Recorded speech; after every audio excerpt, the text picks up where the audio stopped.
What's going on, everyone? Welcome to the Behavioral Arts. My name is Spidey, and I use my degree in sociology and psychology, my certifications in criminal interrogation and body language analysis, and my experience as an award-winning mentalist to teach people behavioral analysis and practical psychology on stages and television shows all over the world. Just last Sunday, tens of thousands of Americans showed up at State Farm Stadium in Glendale, Arizona for the memorial service for Charlie Kirk. The list of speakers notably included Charlie's widow, Erika Kirk, as well as US President Donald Trump. There were also several moments throughout the event that went viral online, leaving a lot of viewers asking questions about the nonverbal and verbal communication. And in this video, those are the moments that we're going to look at. Now, I wanted to approach this analysis in a very specific way. As mentioned a week ago in a community post, I won't be analyzing any of the moments where they're grieving or talking about Charlie and their loss. There are certainly a lot of interesting behaviors to look at in those moments, but I think it's wise for the channel to keep those moments off the table. Second, although the subject has a political undertone, obviously, I don't want to talk about specific political ideas or moments either, because that's not what the channel is about. So that also takes quite a lot of this out of the equation. Instead, we're going to take a look at three key moments that have been going massively viral and have a lot of very interesting verbal and nonverbal communication to analyze, starting with this moment that's made headlines all over the world. My husband, Charlie, he wanted to save young men just like the one who took his life.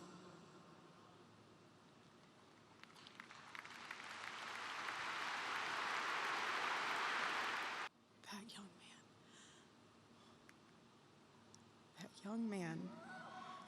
On the cross, our Savior said,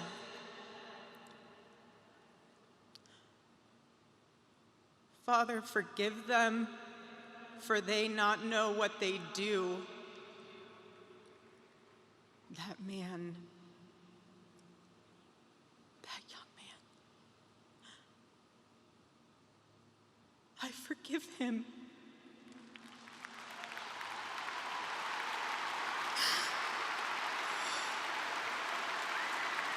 I forgive him because it was what Christ did and is what Charlie would do.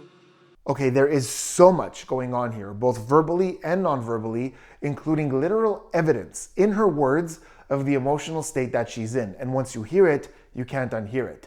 But I want to begin with something that I noticed when a lot of you sent me this clip and a request for me to analyze it.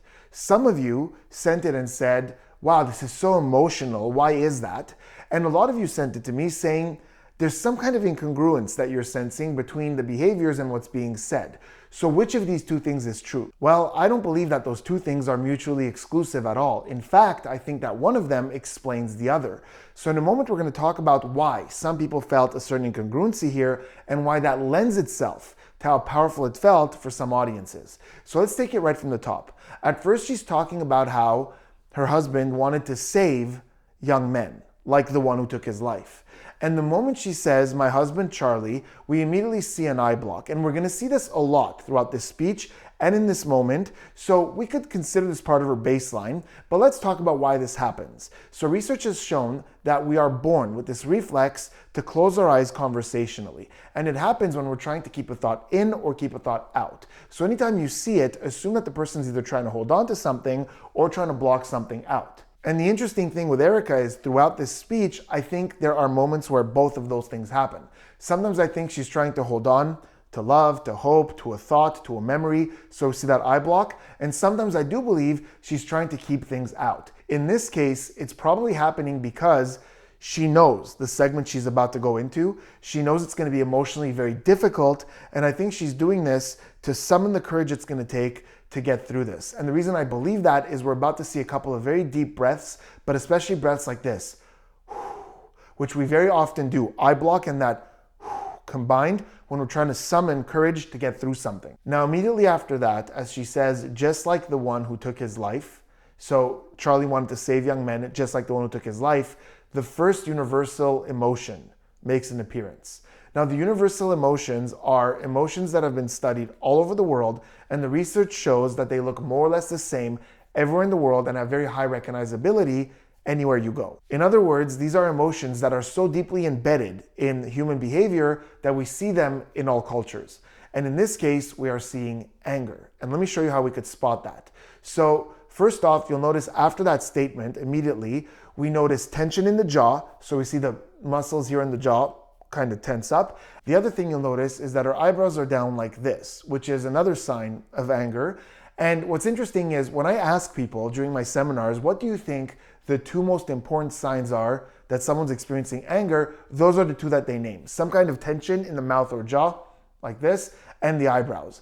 But here's what's interesting about that combination. Yes, it happens in anger, but it also happens in deep thought or concentration or focus, right? When we're focused on something, the eyebrows come down like this as we look around and we see tension in the mouth like this. Some people just go like that as they think about stuff. So the most important giveaway of anger for me is the upper eyelids, because that is specific to anger and not deep thought. So look at the difference between this and this, right? That's much more of a glare and very consistent with anger. It's often the way we know that someone's feeling angry even when they're not trying to show it. It's also the reason that we could distinguish anger from other things like focus or concentration. And the reason this happens with anger is because anger is a state of assessment. The body's trying to figure out how to react. And in all emotions of assessment, surprise, anger, and fear, the eyes open up, and research has shown that when the eyes open up, we do take in more information with our peripherals, which helps us figure out how to react. So with Erika in that moment, those upper eyelids are open, the eyebrows are down, there's tension in the jaw, and you'll notice she's looking up just a little bit. It's not all the way up, but just a little up. And some people might ask, wait a second, could that contribute to the eyelids going up? So it's important to note that right in front of her, a little bit raised, is a giant picture of Charlie. And she often looks at that picture, and when she's talking about faith or her beliefs, she looks up to the sky. But there's a difference. When she looks at that picture or up, often her face is relaxed and those eyebrows go up as she looks up, which is very common. But in this case, the eyebrows are down while the eyelids are up and the tension in the jaw. This is anger. Immediately after that, there are two things that we see pretty much in succession that we saw a lot throughout the speech in certain moments, but then she went very long stretches without doing either of these things. And they are a lip lick, she licks the lips, and a lip retraction. That's when the lips go in like this. So let's talk about both of these gestures. In a conversation, when all of a sudden you start to see someone licking their lips more, and that's important. This isn't somebody who licks their lips naturally all the time. It's someone who randomly starts doing it. It's a very good indication of stress for a couple of reasons. First, because when we're stressed, our mouth dries out, and licking the lips corrects that. Secondly, it falls into a category of gestures called grooming gestures. And these are gestures that we do to fix our appearance. And licking the lips brings more color to them and makes us more presentable. Now, lip retractions are very interesting because they could happen for the same reasons that the lip lick happens, but there's a big difference with this one. This particular one that we saw right here was held. So very often when she does the lip licks and the retractions, it's a quick lick, quick retraction. In this case, she licked the lips and then she held that retraction for quite a bit. And when a lip retraction or compression is held, it's very consistent with disagreement or withheld opinion. We very often see this in a group where people are discussing something and you notice at the corner of your eye that someone's sitting there like this or like this, especially with that little bit of a side head tilt. That is very often someone who disagrees with what's being said and is holding it in. They don't want to say it. With Erika here, as she's looking at the crowd and we see that lip retraction, we're seeing some kind of conflict between her emotions and what she's about to say. And again, there are a lot more signs of that. It's not just the lip retraction, that wouldn't be enough. It's these eye blocks, these deep breaths that we see again right after that lip retraction. She looks down with another deep exhale. It's also the fact that she keeps repeating, that young man, like she's trying to get through this. Another thing I want to throw in here is that she keeps referring to the assassin as that man, that young man, and not just once, she says it numerous times. And this is called psychological distancing. She never uses his name. She never says Tyler Robinson. Now, all I could tell you is what that is.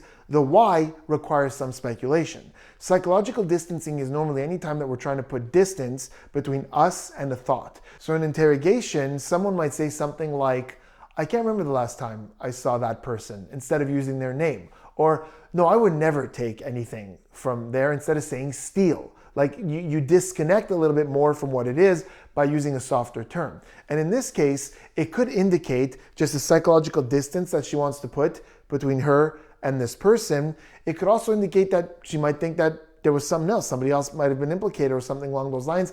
I can't tell you why it's happening, but I can tell you that she's using language to distance herself from that man, that young man. Then she looks up with another deep breath.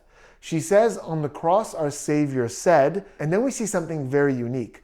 It looks like there's tension in the lips. And at first glance, it might look like this is a lip compression or even a mouth shrug. But if you really pay attention, the tension is not coming from the mouth. It's not this. She's not squeezing those lips together. The tension is coming from the chin boss. So the chin is tensing up and it's pushing the lips up more like that. And that chin boss, that tension in the chin that pushes the bottom lip up, is one of the most reliable indicators of sadness all over the world. And this isn't something that most people know to do. So when most people try to fake being sad, they use the lips and they go like this. They don't realize that the reason our mouth does that is because the chin tenses up and pushes that bottom lip upwards, making that shape. So here that sadness is setting in. We're seeing it in the chin.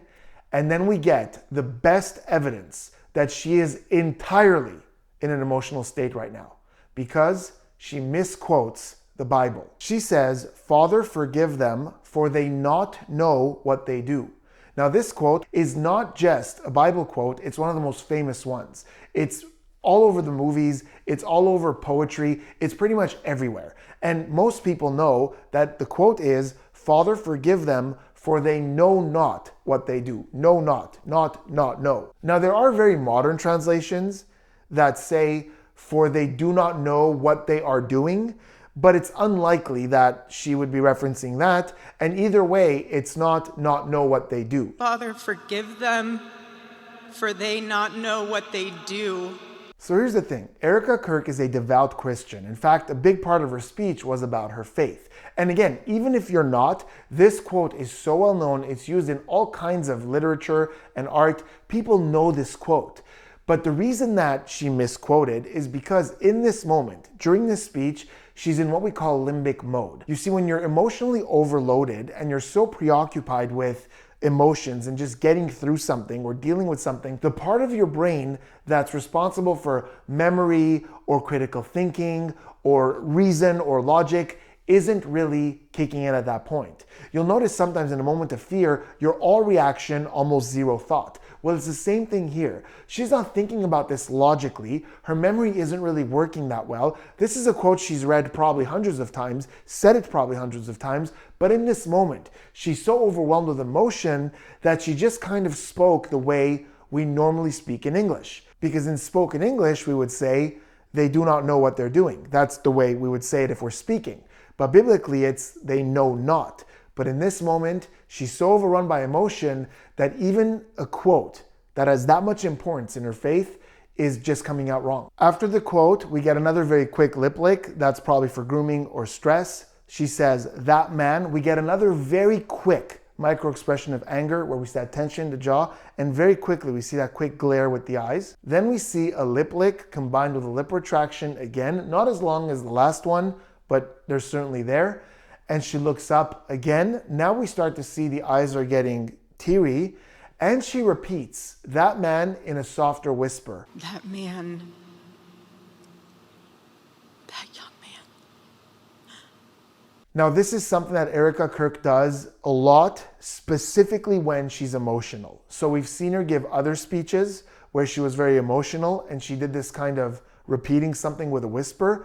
And in this memorial speech particularly, she went a very long time at first without doing this a single time, but the very moment she got emotional and teary-eyed, she started doing exactly this, where she says things in a whisper or repeats what she just said in a whisper. Now this could be due to a couple of things. First, it is common in emotional regulation. So somebody who's speaking and all of a sudden gets really emotional, we often see the tone drop and the body language drop as well, as they try to just hold on to that emotion because they don't want to get too choked up or surrender to emotion. We also sometimes see it, and I've seen it in a lot of religious contexts like this, where a speaker is trying to get an audience to connect emotionally with something, and they might either drop their tone or repeat something almost exactly with that same whisper. And this happens a lot with like sad or tragic stories. So somebody might say something like, and that boy was only 16 years old. 16 years old. You know, to try to get someone to connect with that emotion. So whether it's her trying to regulate her own emotions or trying to emotionally connect with the audience, it's hard to say, but it happens very consistently when she herself is emotional. And immediately after that young man, as she's looking up, we see a very quick twitch on her bottom eyelids. And if you look at the mouth, that's also jumping up really quick like this. So it's kind of like that kind of thing. And this is actually a reflex that we have when our eyes start to tear up for us to keep the tears in. So you might notice sometimes someone who's about to cry might do this and hold it, or sometimes just a quick twitch. It's because the eye is feeling that tear coming and it's just trying to keep it up so the tears don't drop and we don't show our sadness, show our vulnerability. Then she says the words, that young man, I forgive him. And she surrenders to the emotion. I think everything we saw up until this point was her just trying to get through this part. That's why we're seeing almost everything we talked about. And then she finally says it and surrenders to that emotion. She looks down, she starts to cry, and we see a lot on her face. There are some of those things left over from anger, some tension in the jaw, the eyebrows down. It's also at this point where the gestures associated to sadness make an appearance. And the way you want to look for sadness is in a few ways. One, a general droopiness on the face. Two, we talked about it earlier, but that chin bossing, causing that bottom lip to come up. But three, and this is the most important one, is the inner corners of the eyebrows. With sadness, the muscle called the glabella, that's up here, gets activated, it tenses up, it causes these little U-shaped lines on the forehead, and it pulls the upper eyelids closer together and up. This is something that's very difficult to fake. Very few actors could do it, but even for me, I have to hold this down to kind of show you what it looks like. And I know a lot of you are trying to fake it right now at home. And sometimes people come to me and go, oh my God, I could do it. And they can't. They think they can. But basically, it's just the inner corners coming in like this with a dip on the line of the forehead. Now, what's interesting with Erika is that it's not the entire eyebrow that's going up like this. The eyebrows are still down, but there are moments that we very clearly see those inner corners being pulled together and up. And I think this is because there's a lot of emotion here. She's confused, there's a conflict in her, she might still have some of that anger left over, but despite that, the glabella is activating and pulling those inner corners up. And we see it very clearly. When the camera cuts to the audience, we see a man in glasses who has on his face the exact universal expression of sadness. This is a picture that I bet my university professors who taught nonverbal communication wished we had, because it's really the perfect example of that expression.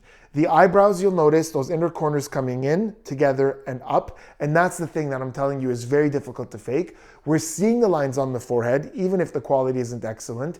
We're seeing the mouth downturned, but it's not because of the lips. It's because that chin is tense. You even see a little bit of that bossing of the chin, even if he's got a beard. Actually, I'm gonna dial it back a little bit because there's one place where it's not the perfect example of sadness, and it's the fact that if you look at his cheeks, they're not drooping. In fact, there's a bit of like rising there, almost to where we see what we call the bubble cheeks up here on the cheekbones. And I think it's because through the sadness, he's trying to smile, but the sadness is winning. I think he's extremely touched by this moment, and that sadness is just bursting through, and he's trying to, through that, he's trying to smile. So we're kind of getting it in these upper cheeks a little bit, but the mouth and the eyebrows, that's exactly universal sadness. Okay, so what's going on here, right? Because we're seeing all these signs of stress. We're seeing all these signs of like trying to summon the strength to get through this. We're seeing sadness, we're seeing anger. So is this deceptive? Does she not actually forgive him? Is she saying this despite herself? Well, I think we get her answer in what she says next. I forgive him because it was what Christ did and is what Charlie would do. After the applause subsides, she says, I forgive him because it's what Christ did and is what Charlie would do. So she's literally telling us that because this is what her faith compels her to do, and because she wants to honor her husband and what he would do, she is forgiving him. Now, we have to look at this term, I forgive him, and understand it in context. Does this mean that everything's forgiven? She's gonna have pizza and beers with the guy next week? No. In this context, I forgive him means that I'm working hard to not let him have this grasp on me and let him dictate my life and hold hate in my heart. She's forgiving in the faith sense, in the way that she was brought up to forgive. So when we put it all together, I think obviously there's a lot of conflicting emotions here.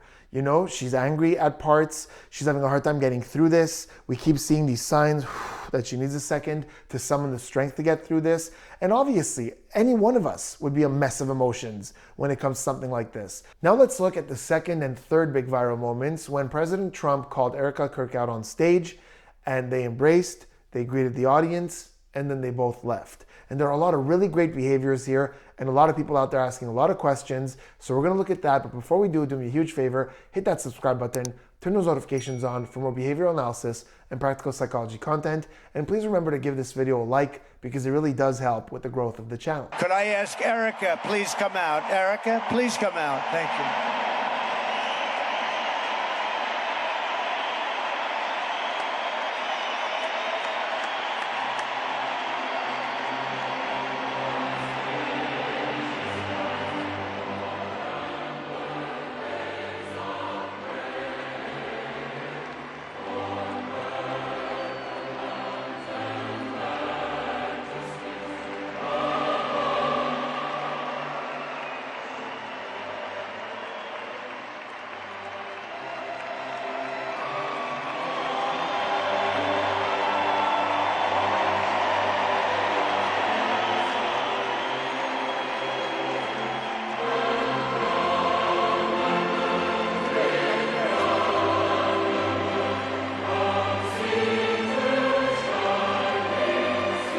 Okay, so first off, let's talk about this really quick. In 2012, Erika Kirk, before she was even a Kirk, won Miss Arizona 2012 and participated in Miss USA 2012. And at the time, Miss Universe was co-owned by Donald Trump. She also went on to work in the organization in casting and other roles as well. And there haven't been any sources that have flat out confirmed that they had a working relationship or knew each other back then, but there are a lot of people running with this idea on social media, and there is a possibility that their relationship predates, you know, her being married to Charlie Kirk by quite some time. There's a possibility there. So regardless of that, he introduces her and asks her to come out on stage, and he steps away from the podium and turns his attention towards her. So he's left the mic at this point, his attention is towards her, and he's applauding as she's approaching, and as she gets close, we see him greet her with both hands up like this. Now this is very interesting when you consider that even when he shakes hands with men, Donald Trump very often extends his hand palm up like this, then grabs the hand, turns this way, and pulls them in. Now exposing the palms pretty much everywhere in the world is a show of good intention. I mean you no harm. Which is why, you know, when we want to show that our hands are empty, we've got nothing, palms come out like this. We show that we don't mean harm. And in a greeting, if the palms are up, it's the same message. It's showing I have nothing to hide, I am greeting you openly. So he opens up like this to greet her. Now with her, we see a very visible shift in her nonverbal communication because at first, as she approaches him, she holds him in a very professional way. It's not this big bear hug. She brings her arms up like this on the inside and grabs his arms. And this is something we see a lot in professional settings when a greeting is happening. I'm from Quebec, French-speaking Canada, so it's very common to see la bise, you know, 2 kisses, 1 on each cheek. So it's very commonly done like this, where the hands come up like this, just to show like professional intent.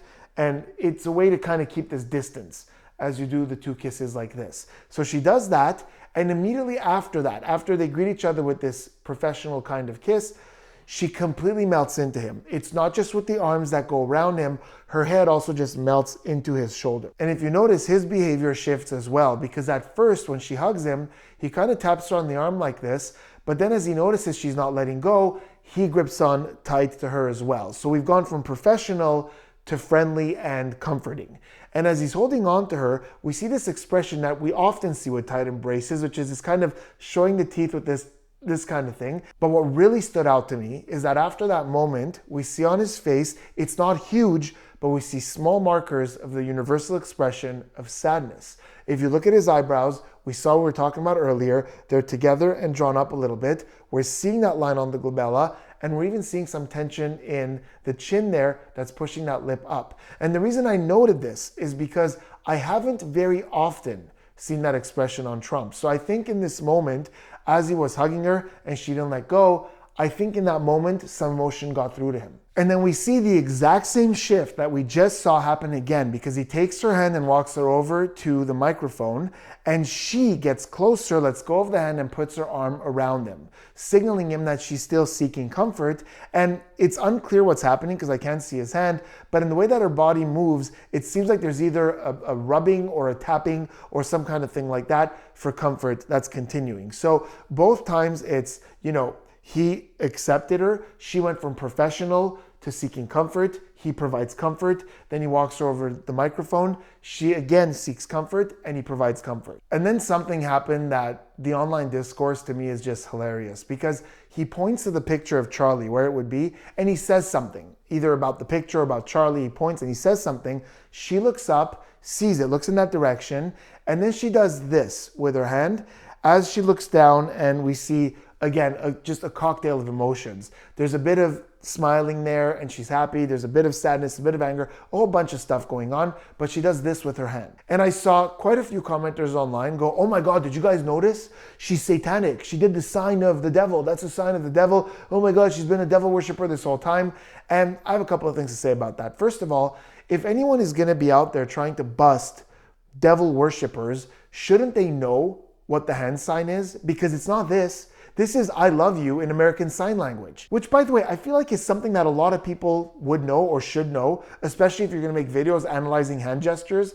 And if you don't know, you can look it up and you'll very quickly learn that when the thumb is out like this, that's I love you in American Sign Language. And it's used so often. Even if this was some kind of symbol for the devil, like these are the horns, what's this? Like, is he smoking a cigar or something? So yeah, I love you. The one that's more associated with the devil or satanic stuff is without the thumb, and even like rock and roll musicians use it like this, either with the palm outwards or with the palm inwards, which I don't want to do because in a lot of cultures in Latin America and in the Mediterranean, it's a very disrespectful gesture when the hand is turned towards me and I do that. It's an insulting way to tell someone that their partner is cheating on them. And I have viewers from all over the world, so I don't want to throw up a sign that's like really, really disrespectful in their culture. But yeah, it's basically the same thing, just the other orientation. But then the other thing, the second thing is, if she is satanic or a devil worshiper, she's a really, really bad one, because she spent most of her time up there talking about faith and how important it is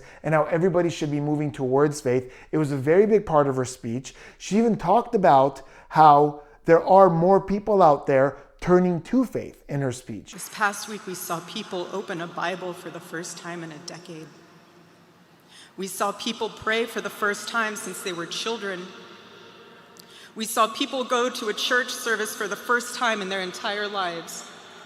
And that was really interesting for me to hear, because when Charlie Kirk was assassinated, I made a video about the ripple effect and the psychological principles that come into play and cause exactly this kind of thing.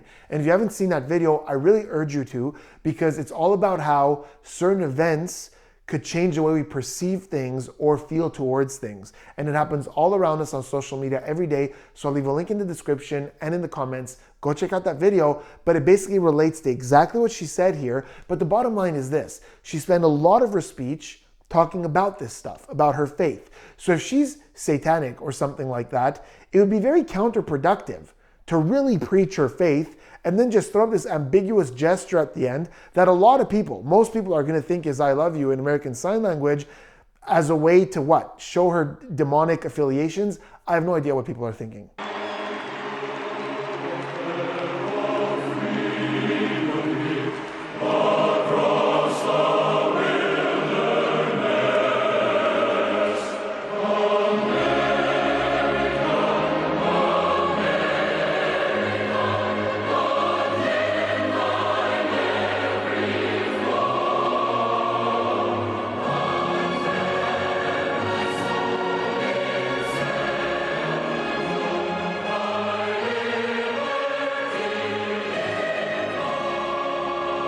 Okay, so something that we talk about on the channel very often is context, right? And things being taken out of context. And there's a very good example of something here where that has happened. And it's as they're walking away where they stop And for a moment, Donald Trump mouths the lyrics of the song that's playing, and Erika looks up at the audience and smiles. And for a brief moment, there's an actual smile on her face. And I've seen a few commenters online say that, what kind of grieving is this? Look how happy they both look. One's singing and dancing and the other one's smiling. And you're allowed to think that. You're allowed to look at a moment of happiness and celebration and go, I wouldn't do that at a memorial or at a sad event. But that doesn't mean it applies to everyone, and it doesn't mean it invalidates any of their other emotions. We saw numerous emotions come out of her, and throughout her entire speech, we were seeing some anger, we were seeing some sadness. But there were also moments where she looked at the crowd with a smile of happiness, or I would say more like hopefulness, because there's all these people who showed up for her husband. She's remembering some positive memories about him. When you look at a funeral, you don't only see sadness and anger the entire time. You see people sharing stories about the person, you see laughter, you see smiles, you see all kinds of stuff. So, in essence, yes, the read is correct. In this moment, they do seem more happy or more joyful in this moment. But on the grand scheme of things, in the bigger context of things, it doesn't invalidate other emotions just because not everyone would have a moment like this while they're grieving. Everyone reacts in different ways. And by the way, that's not me defending these behaviors, and nothing I've said in this video is me defending or attacking behaviors. That's not what I do. My job is to just point out behaviors and talk about the reasons that they're there, regardless of who they're coming from. Look, I know how this works. In the history of the channel, I've been accused of being both a right-wing extremist and a left-wing extremist, and it was often on the same video. That's because when it comes to certain subjects, some people come in expecting nothing but hate, looking for nothing but hate, and to those people, anything else feels like love. And some people come in wanting to see nothing but love on that topic, and anything else feels like hate. The truth of the matter is, it's neither. Think about how I learned this stuff. Right now I apply it to corporate interviews, but the way that I learned is I would bring people up on stage as an entertainer, and by looking at what I'm seeing in front of me, I have to tell the audience what this person is thinking to get applause and cheers and, oh my God, how did you do that? 0% of what I'm looking for is if I like this person, if I dislike this person, if this is a good person, a bad person. It doesn't matter to me. My job is to look at their behaviors and know what thoughts and emotions are causing those behaviors. That's it. All this to say that if at any point in this analysis it felt like I was attacking something or defending something, I assure you that's not the case. I have no emotional attachment to these behaviors. It's just that sometimes nuance could feel extreme to the extremes. But it is my hope, as always, that as a community we could rise above that divide and really just focus on the very fascinating behaviors that we saw in this video, in the conversations that we have in the comments. So let me know, what did you see? What are the moments that to you felt the most emotional, behaviorally speaking, and what are the moments where you felt the most disconnect, as if there was some kind of conflict between emotion and the words that were being spoken? Let me know in the comments, and I will see you on the next one.